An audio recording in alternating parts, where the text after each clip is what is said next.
जून 4, 2024 को अगर अगर चुनाव ठीक से विदाउट मैनिपुलेशन हुई तो भाजपा सरकार आना नामुमकिन है, एनडीए सरकार आना भी नामुमकिन है। ये मेरी निष्कर्ष है। नमस्कार मित्रों, लंबे और थकाऊ चुनाव के बाद सबको चुनाव परिणाम की प्रतीक्षा है, इंतज़ार है।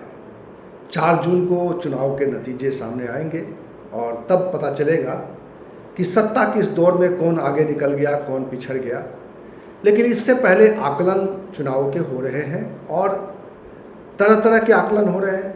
कोई कह रहा है कि आएंगे तो मोदी ही, कोई कह रहा है कि मोदी जी का आना नामुमकिन है, कोई ये भी कह रहा है कि मोदी जी 400 के आंकड़े को पार नहीं कर पाएंगे और वो 400 के आंकड़े से पिछड़ जाएंगे, इसलिए उनका कहा हुआ भी सच साबित नहीं होने वाला है। तो तरह तरह से और अपने हिसाब से सभी लोग इस चुनाव का आकलन कर रहे हैं और अपनी ओर से एक नतीजा पेश कर रहे हैं। और अगर मैं कहूँ कि इन आकलन में मुख्य रूप से 3 धाराएं दिखाई दे रही हैं। एक तो वो धारा जिसको लीड कर रहे हैं प्रशांत किशोर, जो कह रहे हैं कि मोदी जी का 2019 जैसा रिजल्ट आएगा। 2019 में मोदी 2014 के मुकाबले मजबूत हुए थे, तो प्रशांत किशोर के नज़रिए से मोदी सरकार का नतीजा कुछ उस तरह का होगा, यानी 2019 से ज़्यादा अच्छे नतीजे आ सकते हैं। दूसरे हैं योगेंद्र यादव। योगेंद्र यादव ने जो फाइनल आंकड़ा पेश किया है वो हमने अपने चैनल पर डाला भी है और उस पर हमने पहले भी बात की है। वो ये कह रहे हैं कि प्रधानमंत्री नरेंद्र मोदी 400 के आंकड़े को पार नहीं कर पाएंगे, वो 300 के आंकड़े को भी पार नहीं कर पाएंगे, लेकिन खेल तो सिर्फ 272 का होता है। और वो जो एक नंबर पेश कर रहे हैं, सबसे मिनिमम नंबर जो पेश कर रहे हैं, उसके हिसाब से भी मोदी जी आते हुए दिखाई दे रहे हैं। इसके लिए लोग उनका जो आकलन है उसकी आलोचना भी कर रहे हैं। आलोचना तो प्रशांत किशोर के आकलन की भी हो रही है, क्योंकि ज़मीन पर कुछ और चल रहा है। ज़मीन पर जो चल रहा है वो उसके हिसाब से लोग ये उम्मीद कर रहे हैं कि मोदी के लिए ये चुनाव बड़ा झटका साबित हो सकता है, क्योंकि जिस तरह के सवाल हवा में तैर रहे हैं, जिस तरह से चुनाव में जो मतदाता है उनका जो रुख है, कुछ मुखर है, कुछ चुप है, लेकिन जो कुछ भी बोल रहे हैं उससे ऐसा लग रहा है कि वो मोदी को अब पहले की तरह पसंद नहीं कर रहे हैं। तो तीसरी धारा के जो चुनाव विश्लेषक हैं उसमें आते हैं पराकला प्रभाकर। पराकला प्रभाकर जो दुनिया के जाने माने अर्थशास्त्री माने जाते हैं, सामाजिक चिंतक माने जाते हैं, राजनीतिक विश्लेषक माने जाते हैं, और उन्होंने तो एक टीवी एंकर के रूप में, टीवी एनालिस्ट के रूप में भी अपनी भूमिका अदा की है, जैसे योगेंद्र यादव वगैरह और प्रणव राय वगैरह करते हैं, तो एक स्टेफोलॉजिस्ट की भूमिका भी उनकी रही है। तो उन्होंने जो आकलन पेश किया है वो अपना एक उनका आकलन है और उनका अपना दावा है। वो बिल्कुल दम ठोक के कह रहे हैं, खूंटा ठोक के कह रहे हैं कि मोदी का सत्ता में वापसी मुश्किल है, प्रधानमंत्री नरेंद्र मोदी की सत्ता में वापसी नामुमकिन है। वो अपना दावा पेश कर रहे हैं। तो आज मैं इस वीडियो में इन तीनों के दावे के बारे में थोड़ा विश्लेषण पेश करूंगा, और उसके बाद जिस तरह से पराकला प्रभाकर अपनी बात रख रहे हैं, जो तर्क दे रहे हैं कि क्यों मोदी नहीं लौटेंगे, उसके बारे में बात करेंगे। सबसे पहले बात कर लेते हैं प्रशांत किशोर की। प्रशांत किशोर जो आकलन पेश कर रहे हैं वो इस आधार पर पेश कर रहे हैं कि विपक्ष जिस तरह से उसकी भूमिका बननी चाहिए उस तरह से उसकी भूमिका नहीं बन पाई है। यानी प्रधानमंत्री नरेंद्र मोदी का जो जलवा था वो जलवा कायम है, उनका जो एक पब्लिक के बीच में उनका जो एक प्रभाव था वो प्रभाव अभी बाकी है, और उसके आधार पर उनका आकलन है कि विपक्ष ने प्रधानमंत्री मोदी की लोकप्रियता को नुकसान नहीं पहुंचा पाया है। हालांकि वो मानते हैं कि पहले के मुकाबले 14 और 19 के मुकाबले प्रधानमंत्री की लोकप्रियता में कमी आई है, लेकिन उस कमी के बावजूद वो मानते हैं कि 2019 जैसे नतीजे देंगे या 2019 से भी बेहतर हो सकते हैं। तो उन्होंने जो कहा है वो बहुत ही तर्कसंगत प्रतीत नहीं हो रहा है। बहुत ही उसके पीछे लॉजिक नहीं हो रहा है। ये और बात है कि प्रशांत किशोर भी एक अच्छे राजनीतिक विश्लेषक, राजनीतिक रणनीतिकार, चुनावी रणनीतिकार के तौर पे उनकी एक भूमिका रही है, उनकी एक पहचान रही है, लेकिन उस पहचान के मुताबिक उनका ये आकलन बहुत लोगों को संतुष्ट नहीं कर पा रहा है, उनको भी संतुष्ट नहीं कर पा रहा है जो उनके बहुत ही प्रशंसक हैं और जो भारतीय जनता पार्टी के समर्थक हैं, क्योंकि कहीं ना कहीं उनके आकलन में बहुत ऐसा कोई तर्क नहीं है जिसकी वजह से उनके आकलन को बहुत ही प्रामाणिक माना जाए। हालांकि वो अपने आकलन पर डटे हुए हैं और वो कह रहे हैं कि 4 तारीख को जब नतीजे आए तो उन्होंने एक पोस्ट किया था और जिसमें एक्स पर पोस्ट करके ये बाकायदा कहा था कि जिन लोगों को मेरे नतीजे से सहमति नहीं है उनको प्रॉपर पानी रखना चाहिए और उस दिन डिहाइड्रेट करने के लिए पानी की ज़रूरत पड़ेगी क्योंकि वो नतीजे उनको चौंका सकते हैं। और दूसरा आकलन पेश किया है योगेंद्र यादव ने। अब योगेंद्र यादव की बात कर लेते हैं। योगेंद्र यादव पहले से वो कहते रहे हैं कि नरेंद्र मोदी के लिए मुश्किलें हैं। 2024 के चुनाव में उनके लिए सामने एक समस्या खड़ी हो गई है विपक्षी एकता की वजह से। जो हालात हैं, जो ज़मीन पर जिस तरह की जो चर्चाएं हैं, जिस तरह से ज़मीन पर लोगों के बीच में जो एक प्रधानमंत्री नरेंद्र मोदी को लेकर चर्चाएं हैं या उनके बारे में जिस तरह के उनकी नीतियों को लेकर, उनके कार्यक्रमों को लेकर, उन्होंने जो कुछ कहा है चुनावों के दौरान उसको लेकर लोगों में एक निराशा भाव है। लेकिन जब उन्होंने फाइनल आकलन पेश किया तो जो मिनिमम नंबर उन्होंने दिए, जो सबसे निचले स्तर पर, जो निचले पायदान पर जो उन्होंने नंबर्स दिए भारतीय जनता पार्टी को, उसको और उनके गठबंधन के साथियों को जो नंबर उन्होंने सबसे कम नंबर दिए, उन दोनों को मिलाकर भारतीय जनता पार्टी यानी एनडीए के लिए सरकार बनाना मुश्किल नहीं लग रहा है। यानी कि 272 से ज़्यादा 275 के आसपास का आकलन उन्होंने पेश किया है और इसी की वजह से योगेंद्र यादव का आकलन भी कहीं ना कहीं विवादों में फंस गया है। और अब बात कर लेते हैं कि पराकला प्रभाकर ने क्या कहा है और पराकला प्रभाकर ने किस आधार पर अपना विश्लेषण दिया है। पराकला प्रभाकर बहुत चुनाव के शुरुआत से ही वो कह रहे हैं कि भारतीय जनता पार्टी का 220 सीटों को क्रॉस करना बहुत ही मुश्किल है।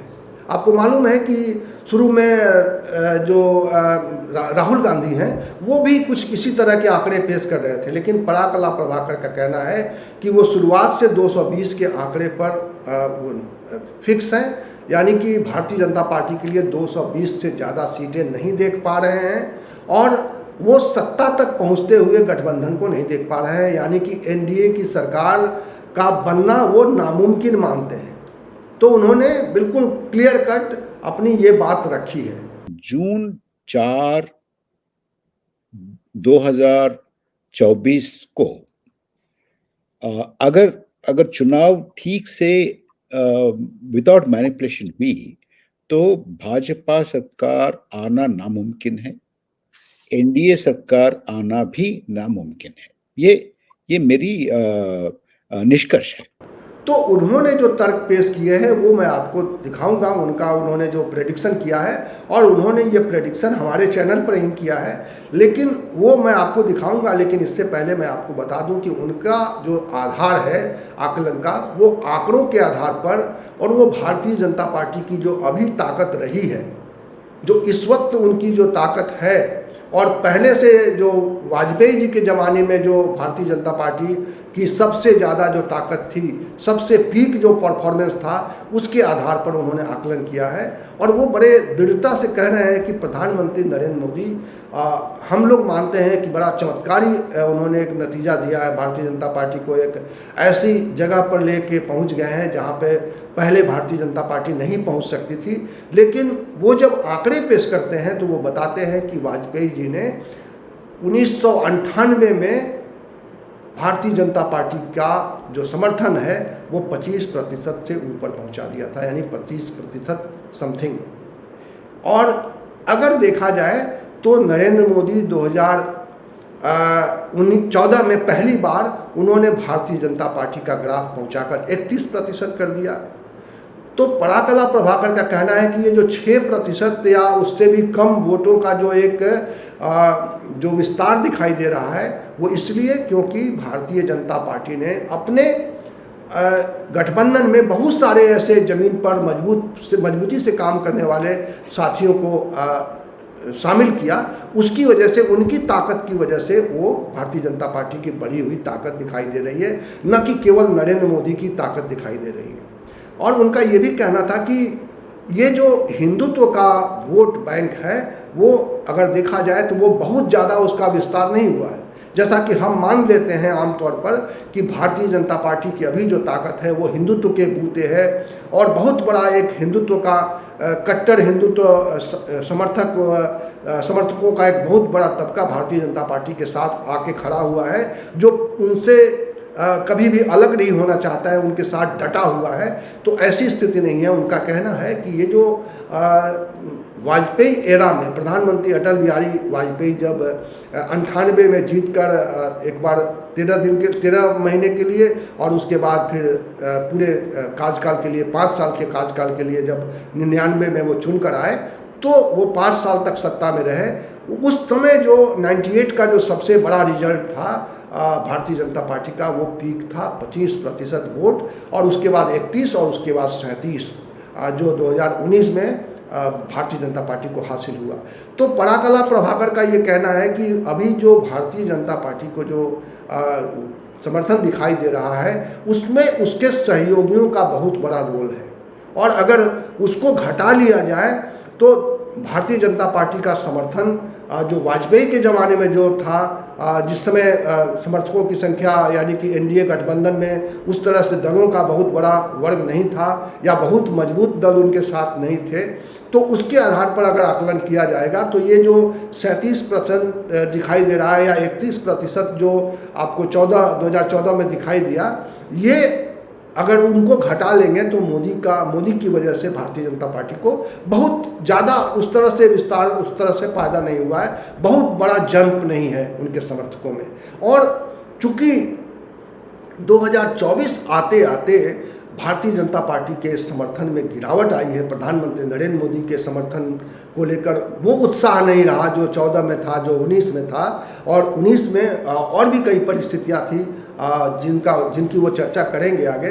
लेकिन उनकी वजह से अगर देखा जाए तो ये जो परसेंटेज है, वो अगर आप उसको माइनस कर लेंगे तो भारतीय जनता पार्टी एक बार फिर बहुत नीचे आ गई है, और इसकी वजह से भारतीय जनता पार्टी को वो 220 से ज़्यादा सीटें देने के लिए तैयार नहीं है, और इसी की वजह से वो एनडीए के वोटों में भी गिरावट मानते हैं, क्योंकि प्रधानमंत्री नरेंद्र मोदी की ताकत, उनकी प्रतिष्ठा, उनकी लोकप्रियता में एक गिरावट का एक ट्रेंड दिखाई दे रहा है। इसके आधार पर उनका आकलन है कि 2024 में एनडीए के लिए एकदम से वार्निंग आ गया है, और वो सत्ता तक पहुंच नहीं सकती है। तो ये है इस वक्त 3 धाराओं का आकलन। मैं आपके सामने जो पराकला प्रभाकर ने हमारे चैनल पर हमारे सवालों पर जिस तरह का एक आकलन पेश किया, वो मैं आपके सामने पेश कर रहा हूँ। देखिए, मैं पिछले 6-8 महीने से बहुत भ्रमण कर रहा हूँ पूरा देश। कुछ छोटी-छोटी नॉर्थ ईस्टर्न स्टेट्स को छोड़कर मैं एक्चुअली बाकी सब भारत में घुमा हूँ। कुछ राज्य में 2, 3, 4 बार भी गया हूँ, और मैं चर्चा पे गया था और भाषण देने गया था, और कुछ लोगों को प्राइवेटली मिलने से गया था।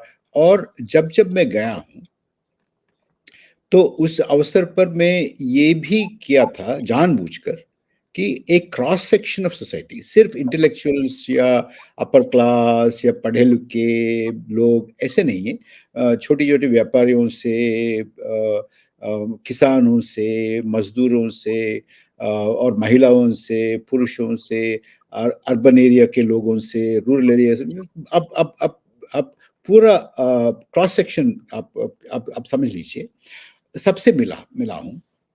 और उसके बाद मैं 3-4 महीने पहले ही मैं ये बोलते आ रहा था कि इस बार भाजपा 220 से 230 पर अटकेगी, 230 से ज़्यादा पाने का संभावना नहीं था, उस समय मैं बोलता था। लेकिन लास्ट 20 डेज 1 मंथ से मेरे को ये महसूस हो रहा था कि 200 से 220 के बीच में ही रहेगा। इससे कम भी जा सकता है। मैं सरप्राइज़ नहीं होंगे अगर इससे इससे कम भी हो गए तो 220 किसी हालात में भाजपा क्रॉस नहीं करेंगे, क्रॉस करना नामुमकिन है। मैं ये भी बोल रहा था कि ये भी अभी भी फिर से मैं दोहरा रहा हूँ कि जून 4, 2024 को अगर अगर चुनाव ठीक से विदाउट मैनिपुलेशन हुई, तो भाजपा सरकार आना नामुमकिन है। एनडीए सरकार आना भी नामुमकिन है। ये मेरी निष्कर्ष है। ये मेरे को ऐसा लगता है। और मैं ऐसी हवा में नहीं बोल रहा हूँ। मैं बोला था मैं आपको मैं क्या-क्या किया हूँ, किस-किस से बात किया हूँ, ये भी आपको मैं आपके सामने रखा हूँ। और इसके पीछे मेरे को हिस्टोरिकल वोटिंग डेटा की जानकारी भी है। मैं इस बार मैं क्वांटिटेटिव स्टडी नहीं किया था, लेकिन पहले मैं करता था। और मेरे पास हिस्टोरिकल डेटा भाजपा को और इससे पहले भारतीय जनसंघ को हिस्टोरिकली फर्स्ट इलेक्शन से लेकर के 72 इलेक्शन तक भारतीय जनसंघ को कितने वोट प्रतिशत आते थे और उसके बाद 80 में भारतीय जनता पार्टी को जन्म होने के बाद अब तक क्या-क्या उसका वोटिंग परसेंटेज कितना था, ये सब मेरे पास है।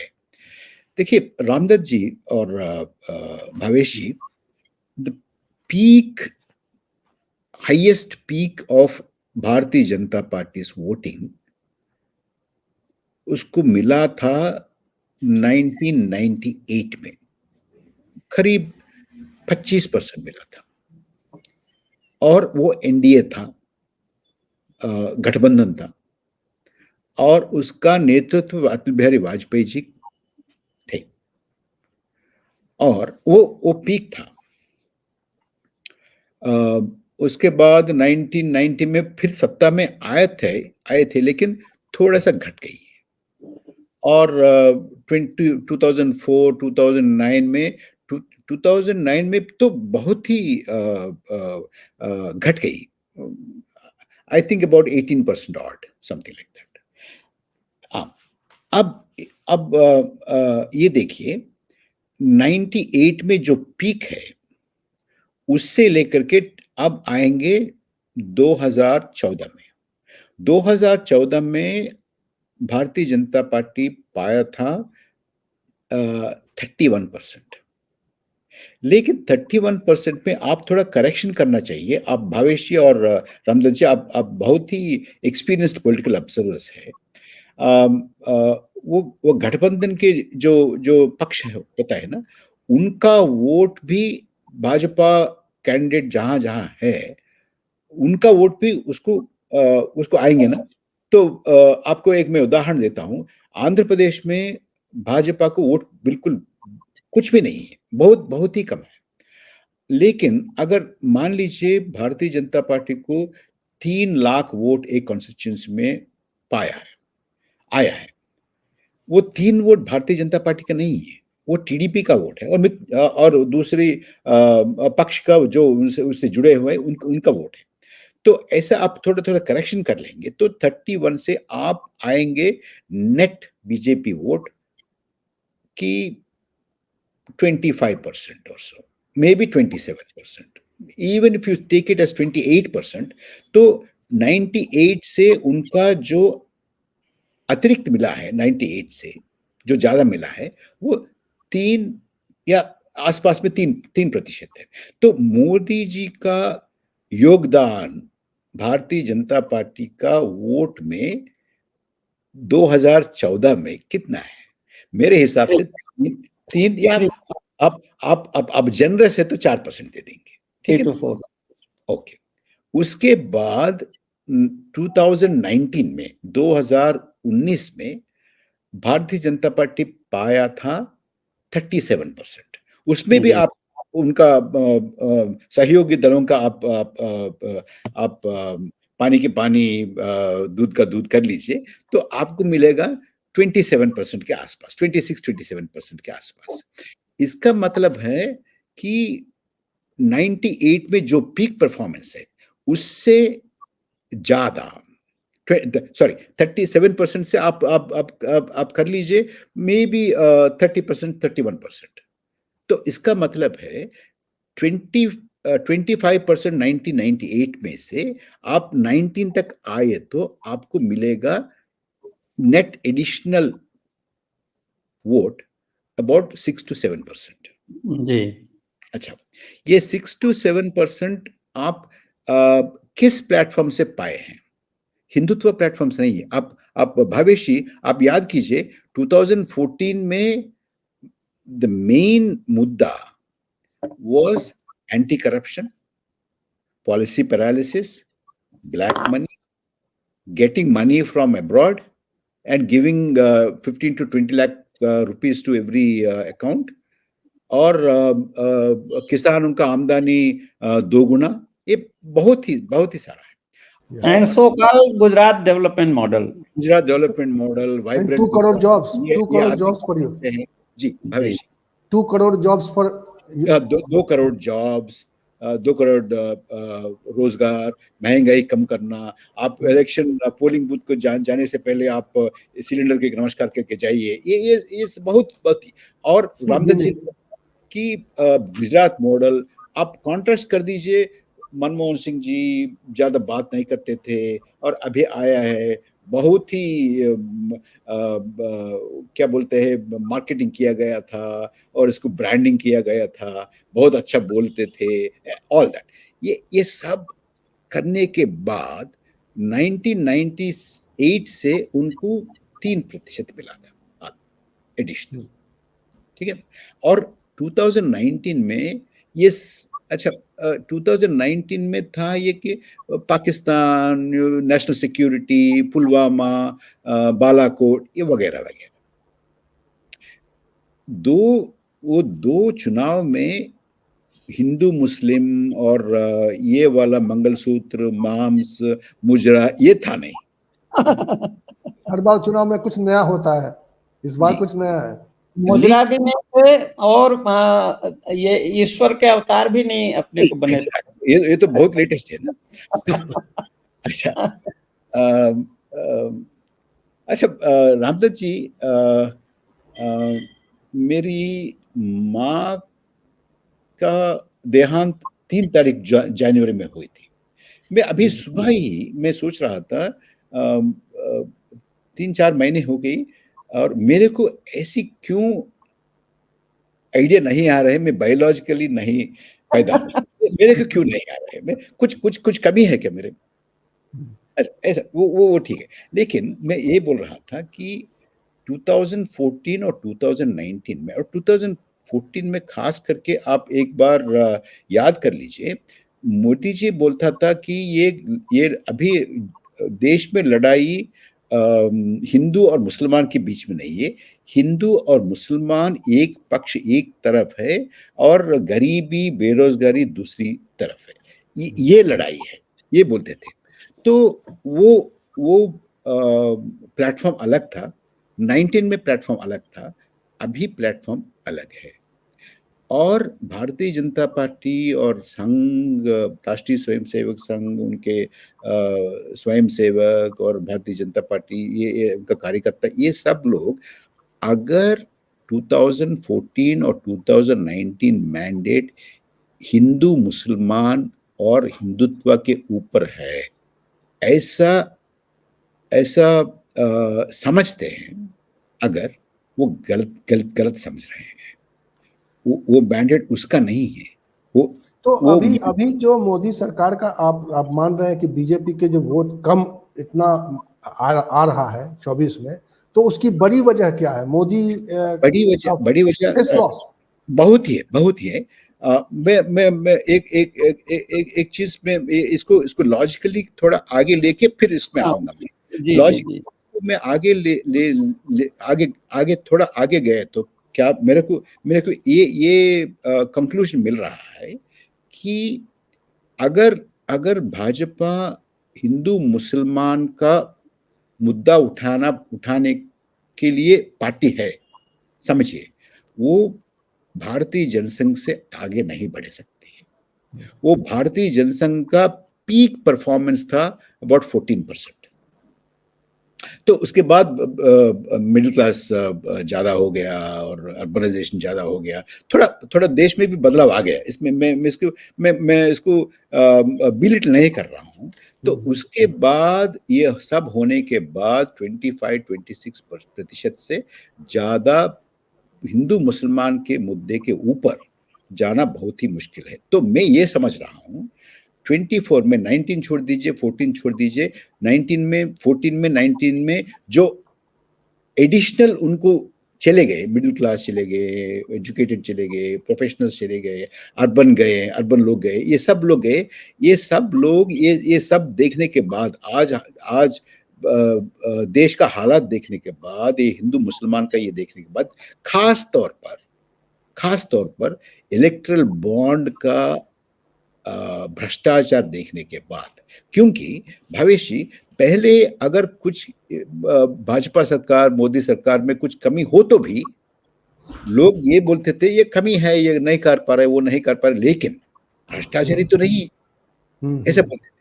वो एक कवच के जैसा था उसको, लेकिन अब वो कवच गिर गया नीचे, वो कवच नहीं है अभी। ये भी इलेक्ट्रल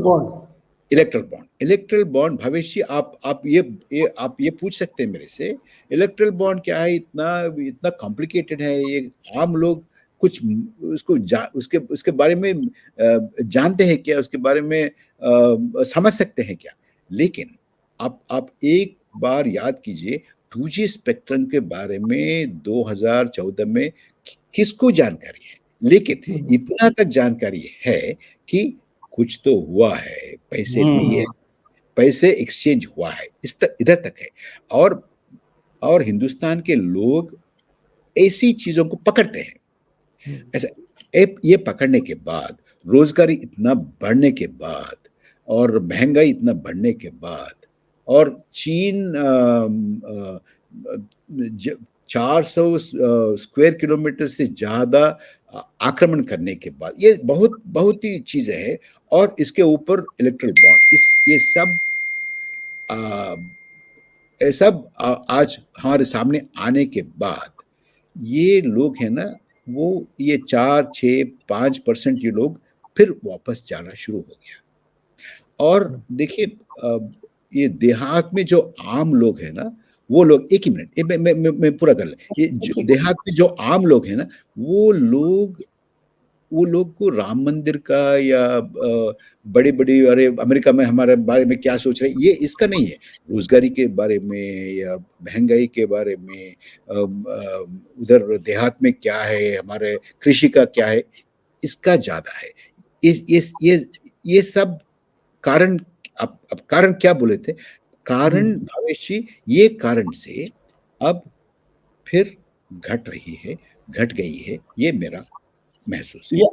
तो ये था जो चुनाव के आकलन पेश किए जा रहे हैं अलग अलग 3 धाराओं के, उन सभी का एक विश्लेषण मैंने आपके सामने पेश किया। लेकिन 2024 के नतीजे 4 जून को आएंगे और तभी पता चल पाएगा कि असली ताकत किसकी बढ़ी है और असली ताकत में किसकी गिरावट आई है। इससे पहले 1 जून को ज़रूर एग्जिट पोल के जरिए एक आभास मिलेगा, एक संकेत मिलेगा, लेकिन नतीजे तो 2024 के 4 जून को ही आएंगे और तभी असली नतीजों के साथ ये जो आकलन, ये जो अभी पेश किया जा रहा है, ये सभी अटकलों पर विराम लगेगा। इस वीडियो में इतना ही। इसी तरह की चर्चा, इसी तरह के विमर्श और इसी तरह के सवाल के साथ मैं आपको मिलूंगा अगले वीडियो में। तब तक के लिए नमस्कार।